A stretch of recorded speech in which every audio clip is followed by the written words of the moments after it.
오늘 함께 보실 말씀 우리 사도행전 26장입니다. 사도행전 26장 19절부터 32절까지 말씀입니다.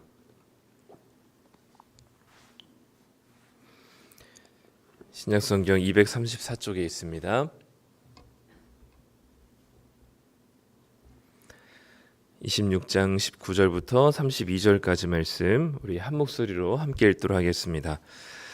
아그리빠 왕이여, 그러므로 하늘에서 보이신 것을 내가 거스르지 아니하고 먼저 다메섹과 예루살렘에 있는 사람과 유대 온 땅과 이방인에게까지 회개하고 하나님께로 돌아와서 회개에 합당한 일을 하라 전함으로 유대인들이 성전에서 나를 잡아 죽이고자 하였으나 하나님의 도우심을 받아 내가 오늘까지 서서 높고 낮은 사람 앞에서 증언하는 것은 선지자들과 모세가 반드시 되리라고 말한 것밖에 없으니 곧 그리스도가 고난을 받으실 것과 죽은 자 가운데서 먼저 다시 살아나사 이스라엘과 이방인들에게 빛을 전하시리라 함이니이다 하니라.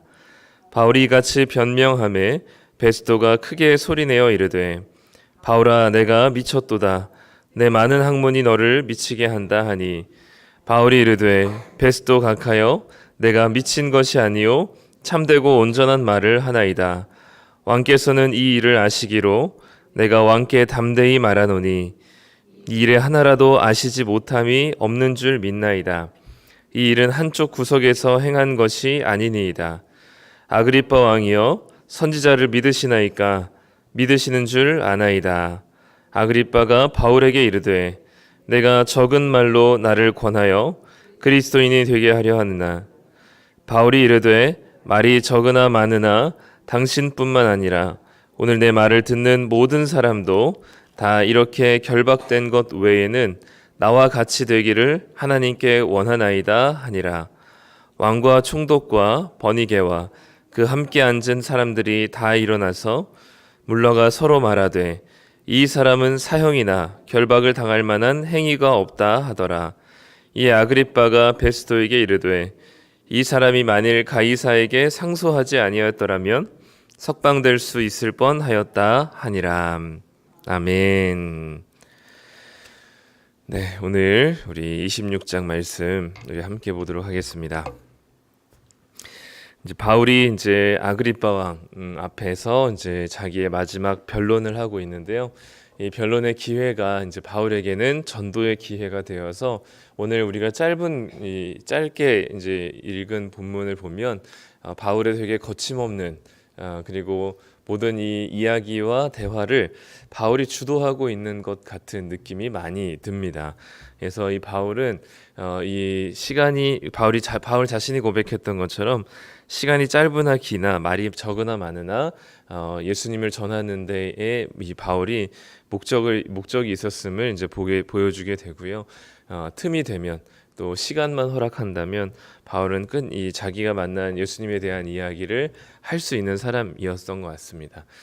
바울의 이 이야기가 마지막 이제 변론에 이제 자신이 이야기하는 것은 어떤 새로운 것이나 또는 어느 구석에서 일어난 일이 아니라 모두가 다 알만한 사건이었고, 그리고 자기 자신뿐만 아니라 구약의 많은 선지자들로 인하여서 이미 예고된 것이었다라는 것을 이야기하고 있습니다. 그러면서 이제 아그리빠 왕에게서 당신이 선지자를 믿습니까?라고 묻고 대답을 듣기 전에 믿는 줄 압니다라고 얘기한 이유는 아마 이 아그리빠 왕은 구약 성경에 대한 조금의 이해가 있었던 것 같고요. 그 이야기의 성취가 바로 예수님이다라는 사실을 한 번 더 강조하고 있는 것 같습니다. 그래서 바울 자신의 이야기는 자신이 새롭게 지어낸 이야기거나 또는 어딘가 아주 지엽적인 이야기를 꺼내는 것이 아니라 모두가 다 알만한 사건과 그리고 구약에서 얘기하고 있는 모든 것이 다 예수님을 향한 것이다라는 사실을 얘기하고 있습니다. 오늘 우리가 읽은 본문 중에서는 제가 보기엔 제일 핵심적인 이야기는 29절이라고 느껴집니다. 이 바울의 변명을 들으면서 베스도 총독이 너의 많은 학문이 너를 미치게 한다라고 했을 때 온전한 말을 하고 있다라고 얘기하면서 바울이 29절에 보면 말이 적으나 많으나 당신뿐만 아니라 오늘 내 말을 듣는 모든 사람도 다 이렇게 결박된 것 외에는 나와 같이 되기를 하나님께 원합니다라고 이렇게 고백을 합니다. 이렇게 결박된 것 외에는 나와 같이 되기를 하나님께 원합니다. 바울 서신을 좀 종종 보면 바울이 자신이 얼마나 하나님께 열심이었고 그리고 자신의 이 사역과 그리고 자신을 끊임없이 본받으라는 이야기를 좀 많이 해요.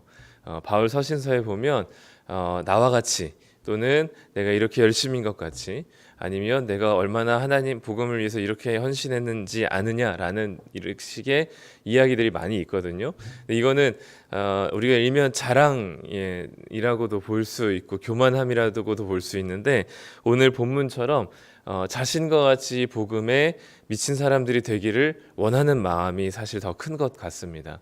오늘 본문도 이렇게 결박된 것 외에는 모두가 이 자리에 있는 모든 사람이 다 나처럼 됐으면 좋겠습니다 라고 얘기를 합니다. 사실 지금 바울이 마주하고 있는 사람들이 어떤 사람인가요? 네, 그냥 시시콜콜한 사람들 아니거든요. 당대에 대단한 권력을 가지고 있는 최고의 권력자들입니다. 한 지역과 한 넓은 지역을 다스리고 있는 아그리빠 왕이고 또 그의 누이였던 버니게가 있었고 또 그 지역을 다스리는 총독이 있었고요. 당시로 얘기하면 모두가 다 선망의 대상이 되는 아주 성공적이고 권력의 최상위층에 있었던 아주 멋진 사람들이었습니다. 누가 봐도 성공한 사람들이었고 부러워할 만한 직책과 지위를 가지고 있는 사람이었죠. 그런데 바울은 모든 사람이 다 자기와 같이 되기를 원한다라고 고백합니다. 다른 말로 우리가 좀 번역을 하면 나는 당신들이 가진 권력이 하나도 부럽지가 않습니다라는 표현입니다.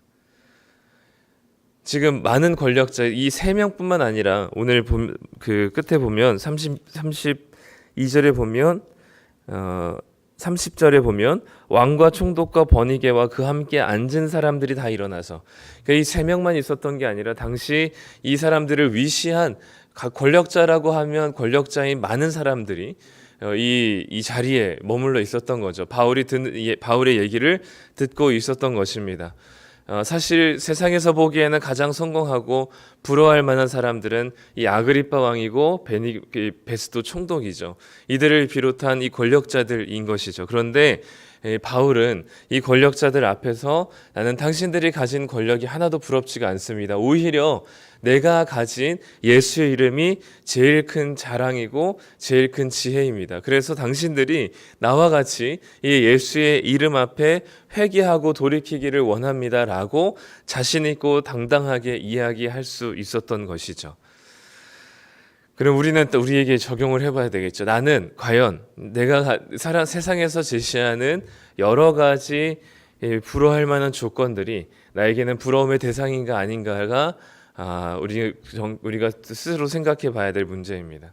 세상에서 자랑스러워할 만한 것들이 세상에서 부러워할 만한 것들, 돈을 많이 가지고 있는 것들, 또 세상에서 성공하고 자기의 분야에서 굉장한 실력자가 되는 것들, 또 사람들로부터 굉장한 인정을 받는 것들, 모든 세상에서 얘기하는 것들이 나에게 하나도 부럽지가 않은지,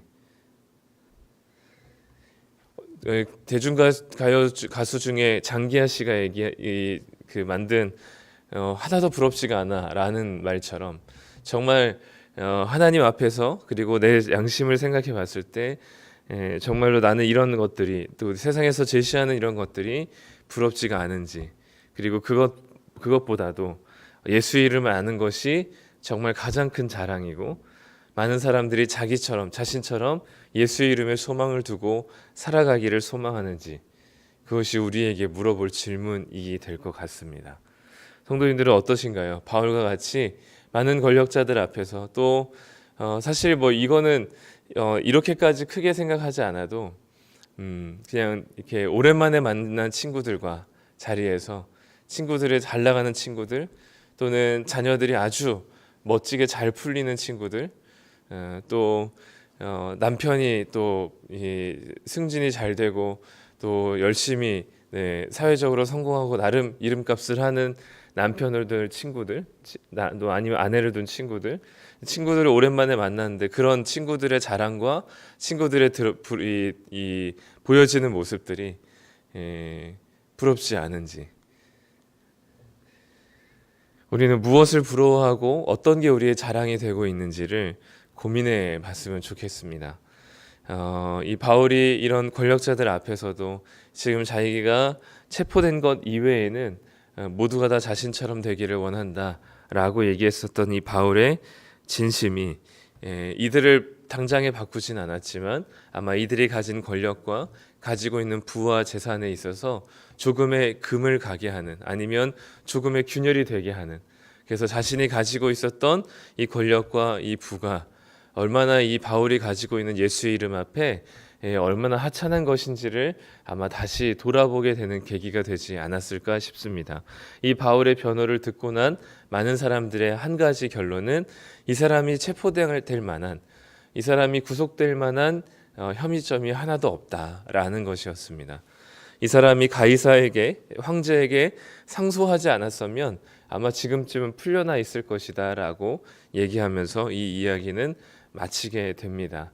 어떻게 보면 이 복음에 미친 것처럼, 그리고 많은 학문이 바울을 정신 이상자로 만든 것 같아 보이지만 바울은 정신 이상자가 아니었고 온전한 정신으로 자신에게 가장 소중한 것이 무엇인지를 사람들에게, 그리고 특별히 많은 권력자들과 왕과 총독들 앞에서 이야기할 수 있었던 것입니다. 과연 우리에게 가장 중요하고 자랑스러워할 만한 것이 무엇인가요? 요즘은 우리가 공개석상이나 또는 사람들 앞에 그리스도인이라는 사실을 드러내는 것이 우리가 그렇게 큰 유익이 되지 않기 때문에 할 수 있으면 교회 다닌다거나 또는 예수님 믿는다는 이야기가 우리에게서는 자연스럽거나 또는 쉽게 나오지 않는 것 같기도 합니다. 저도 어디 가서 이제 목사라는 이것을 최대한 많이 숨길 수 있을 때까지 숨기거든요. 부끄럽기도 한 것 같습니다. 하도 많은 교회와 또 목사들이 사고를 많이 치기 때문에 목사라고 하면 이제 지레 사람들의 생각에 부정적인 인식이 자리 잡을까봐 스스로 최대한 끝까지 알리지 않는 것이긴 하지만 우리가 예수의 이름을, 또 예수님을 믿는 것이 우리의 가장 큰 바울에게 있어서 자랑이었던 것처럼 우리에게도 예수의 이름이 그 어떤 돈을 많이 벌었어요, 아니면 성공해서 승진했어요, 아니면 이러했습니다라고 하는 세상의 많은 자랑의 거리들보다 나는 예수의 이름을 알고 예수님을 믿습니다라는 것이 우리에게 가장 큰 자랑과 지혜가 됐으면 좋겠습니다. 바울은 자신의 편지에서 그렇게 고백한 것처럼 나는 이 복음 외에는 다른 것들을 배설물로 여긴다라고 얘기했었던 자신의 그 많은 배움과 학력과 학문과 그리고 자신의 이 부유함과 그리고 성공한 그 모든 이야기들 속에서 우리는 경험해 보진 않았지만 바울은 모든 것을 다 경험해보고 자신에게 가장 중요한 것은 예수 이름이라고 고백한, 그리고 또 바울뿐만 아니라 솔로몬 같이 많은 것들을 다 누리고 그리고 경험하고 이미 모든 것을 충분히 그리고 넘치도록 누린 솔로몬조차도 마지막에 지혜서를 통해서 참된 지혜이신 하나님을 경외하는 것이 진정한 지혜라고 고백했던 것처럼 우리는 경험해 보진 않았을지라도 이 많은 이미 경험해보고 고백한 사람들의 이야기들을 통하여서 하나님께서 우리에게 주신 이 예수의 이름이 얼마나 소중하고 값진 것인지를, 그리고 우리에게 정말 이것이 가장 큰 자랑거리임을 생각할 때 우리는 어디에서든지 예를 들어서 친구들 또는 오랜만에 만난 동창 모임에서도 내가 이렇게 이런 모습이지만 예수의 이름을 아는 것이 나처럼 너희들도 예수님을 믿고 하나님 앞에 온전한 삶을 살기를 소망한다라는 고백과 자랑이 우리에게 있었으면 좋겠습니다. 바울에게 있어서 가장 큰 것, 그의 대학 나온 것도, 그의 학문도, 또 그의 성공한 삶도, 또 그의 젊은 인생에 유력한 사람이 된 것도 그의 자랑거리가 아니었고 예수의 이름이 자랑거리였습니다. 그래서 많은 권력자들 앞에서 주눅들지 않고 이 마지막 변론과 전도를 거침없이 할 수 있었죠. 그렇기 때문에 믿음은 우리에게 담대함을 주는 것 같습니다. 겉으로 보면은 자랑할 만한 것이 또는 당당할 만한 것이 사실 하나도 없지만 가장 중요하고 가장 근본적이며 가장 소망이 되시는 예수의 이름을 아는 자로서 세상에서 그 어떤 사람들보다 자랑스럽고 당당할 수 있는 것이 복음을 아는 자, 그리고 복음을 믿는 자의 모습일 것입니다. 오늘도 우리에게 돈이 있어서 당당하고, 또는 사회적으로 그래도 인정받을 만한 직업이기 때문에 당당하고, 또는 돈이 그래도 넉넉하게 있기 때문에 당당한 것이 아니라 이 예수의 이름 때문에 자랑스러워하고, 그것을 가진 소유한 우리들에게 진정한 행복과 참된 자유가 있다는 사실을 기억하고 경험하셨으면 좋겠고, 그래서 그 경험한 것이 너희들도 나와 같이 이런 삶을 살았으면 좋겠다라고 자랑할 정도로 하나님 앞에서, 사람들 앞에서 담대한, 그리고 떳떳한, 그리고 넘치는 자신감이 오늘 하루도 우리 성도님들의 삶에 가득하기를 소망합니다. 기도하겠습니다. 하나님 감사합니다. 오늘 바울이 자신의 변론을 마치면서 그렇게 거침없고 당당한 변론의 모습을 보게 됩니다. 돈이 많아서도 아니었고, 그들보다 권력이 높아서도 아니었고, 그들보다 대단한 자리에 있어서도 아니었고, 결박당한 채로 초라한 죄인의 모습이었지만 예수의 이름을 알고 그 이름을 믿는 것이 바울에게는 가장 큰 자랑거리와 가장 큰 소망이 되었습니다. 하나도 부럽지 않은 그 모든 세상의 가치들이 부럽지 않은, 그래서 온전한 예수 이름을 아는 참된 지혜를 가진 바울이 그토록 당당할 수 있었던 것이 바로 이 복음의 자유와 은혜를 누렸기 때문인 것으로 압니다. 하나님, 오늘도 바라기는 우리를 사랑하신 그 하나님의 은혜와 사랑으로 우리가 충만하게 되기를 소망합니다. 그 복음의 은혜만이 우리를 당당하게 만들고 세상 앞에서 주눅들지 않게 할 줄 믿습니다. 오늘도 우리에게 예수의 이름을 주시고 그 예수 이름을 믿게 하시며 그 예수님의 이름이 우리의 가장 큰 자랑되게 하심을 우리가 경험하고, 그리고 그것을 누리게 하여 주시며, 그것이 우리로 하여금 이 세상 가운데 믿음 가지고 담대하게 나아가며 예수 이름을 자랑할 수 있는 자들 되게 하여 주시옵소서. 바울이 가진 것 없이 자비량으로 선교하면서 사람들에게 이렇게 핍박받으며 수많은 고초와 고난을 받았지만 나와 같이 되기를 원한다라고 이야기했던 것처럼, 우리도 세상에 가진 것들을 부러워하지 않고 하나님의 이름, 주님의 이름을 가진 것에 가장 큰 소망을 두고 오늘 하루도 우리에게 기쁨과 감사함으로 살아갈 수 있는 은혜를 더하여 주시옵소서. 오늘 하루도 예수 이름을 붙들며 그 이름의 소망을 두고 기뻐하며 감사하는 하루 되게 하여 주시길 소망합니다. 예수님의 이름으로 기도드립니다. 아멘.